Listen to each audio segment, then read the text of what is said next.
Hmm.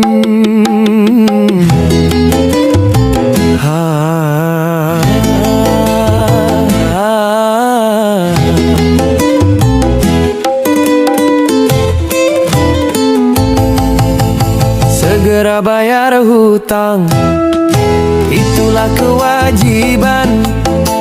Jangan engkau lalaikan jika hidupmu ingin tenang.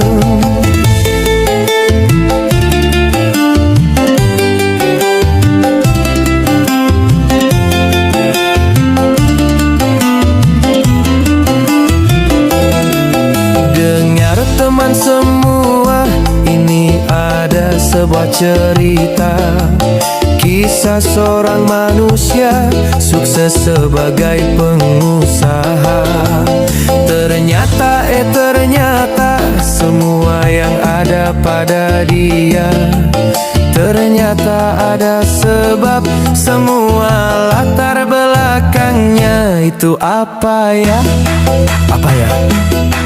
Oke. Awal dari usaha patungan, pinjam dari tetangga. Tetangga baik semua, tentu tak pelit dengan uangnya.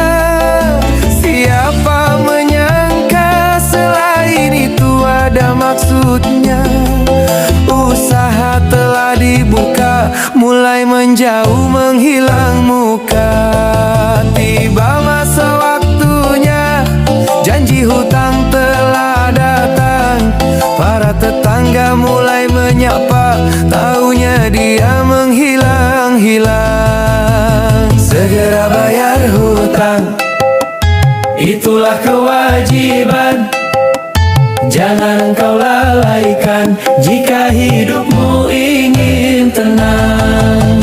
Segera bayar hutang, itulah kewajiban. Jangan engkau lalaikan jika hidupmu ingin tenang. Jika tak bayar hutang, ingat azab kan datang. Di dunia bisa senang, di akhirat ditagih orang.